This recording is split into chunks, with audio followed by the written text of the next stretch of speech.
채무자 그리고 의뢰인 입장에서는 한 가지 선택지밖에 없어요. 변호사랑 상담이 가능한가?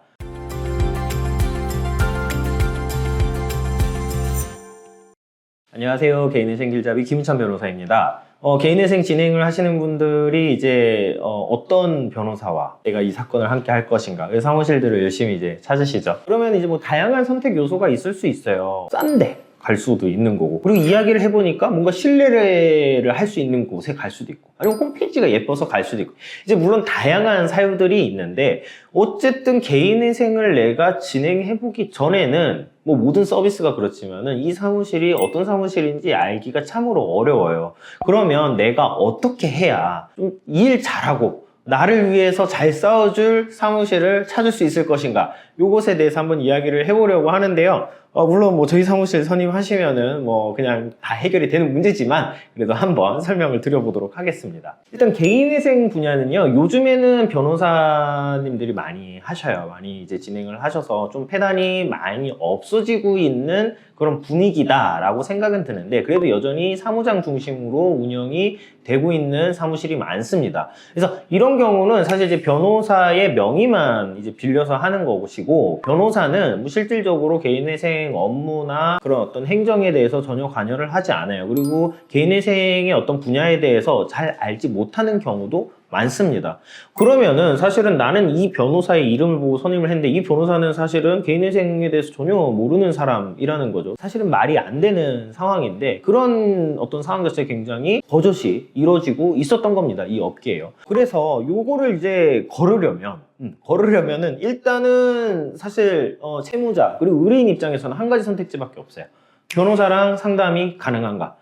요거밖에 없거든요. 그럼 변호사랑 제가 상담을 하고 싶어요 라고 했을 때 변호사랑 상담이 가능한가, 요거를 하나의 어떤 선택 요소로 잡으시면 좋을 것 같아요. 근데 이제 이런 경우 있거든요. 이제 뭐 오면은 상담실장이 상담을 하죠. 이렇게 해서 상담을 하고서는 이제 그때 변호사가 들어옵니다.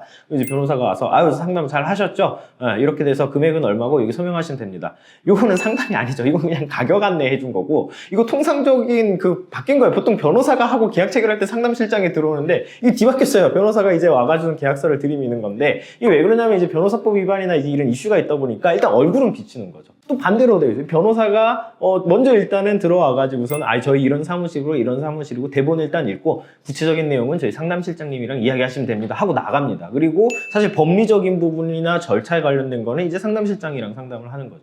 그러니까 제가 말하는 변호사랑 상담을 한다라는 것은 어떤 개인회생 절차에 궁금한 내용들부터 해서 절차를 그냥 전 과정을 변호사랑 상담을 할 수 있느냐, 요거를 말씀드린 거고, 요것이 가능한 사무실을 방문을 하시는 게 저는 좋겠다라고 의견을 드립니다. 그렇게 해서 이야기를 해보시면은 사실은 의뢰인 입장에서도 궁금한 거 이야기를 할 거잖아요. 내가 지금 뭔가 문제가 있는데 이거 어떻게 해야 됩니까? 혹은 절차는 어떻게 됩니까? 이런 이제 궁금한 거를 질의를 하게 되면 그 변호사가 그 자리에서 이제 답변을 하게 되면 사실은 요 사람의 어떤 지식과 실력에 대해서도 의뢰인이 정확하게 판단을 할 수가 있는 것이죠. 그렇기 때문에 상담이 굉장히 중요하고 상담이 사실상의 중요한 요소다. 이런 말씀을 드리고 싶습니다. 그리고 조금 피해야 될 사무실의 유형은 이제 사건을 이제 기계적으로 이제 관리하는 그런 사무실인데, 이거 아까 상담이랑 좀 맞닿아 있어요. 이런 사무실 보게 되면은 사무장님들과 이제 직원들을 놓고선 시스템으로 굴리기 때문에 사실 변호사가 사건에 대해서 관여를 하지 않아요. 그리고 사건 자체를 굉장히 여러 명의 사무장을 두고 굴리기 때문에 많이 진행을 하거든요. 그러니까 마케팅 중심으로 이제 이루어지게 되는데, 이제 이런 사무실 같은 경우는 문제는 사무장이 수임을 해가지고서는 사건을 잘 처리하면 다행인데 이제 퇴사를 하게 되면은 그 사건을 그대로 두고 간단 말이죠. 그럼 변호사 입장에서는 사실 사건이 워낙 많다 보니까 이게 뭐 어떻게 되는지도 모르고 경우에 따라서는 그 지식이 없는 경우도 있는 거예요. 그럼 인수인계 과정에서 누락되거나 이러면은 개인회생 절차 자체가 그냥 기각되거나 폐지되는 사례도 굉장히 빈번합니다. 그래서 오시는 분들도 많이 있어요. 그래서 사실은 어떤 그 마케팅이나 이런 부분에 좀 현혹되시지 마시고, 제가 아까 말씀드린 것처럼 좀 상담, 요런 내가 확인할 수 있는 절차에 집중을 하시고 수임을 하시는 게 좀 좋을 것 같다, 이런 말씀을 드리고 싶습니다. 개인회생 사건을 내가 변호사한테 맡긴다는 것은 그 사람을 신뢰하고 그 사람이 당연히 내 사건을 관리해 줄 것이다 라고 생각을 하고 맡기시는 거잖아요. 그렇다면 기본적으로 그 사람이 하는 거는 당연한 거예요. 그래서 당연한 것이 당연해야 되는데 그렇지 않은 것이 문제이고, 저희 사무실 같은 경우는 실질적으로 1차적으로 전화가 오는 것을 물론 변호사가 다 받을 수는 없겠지만 저랑 상담하고 싶다라고 한다라면은 저희가 방문 상담도 잡아드리고 전화 상담도 진행을 하고 있어요.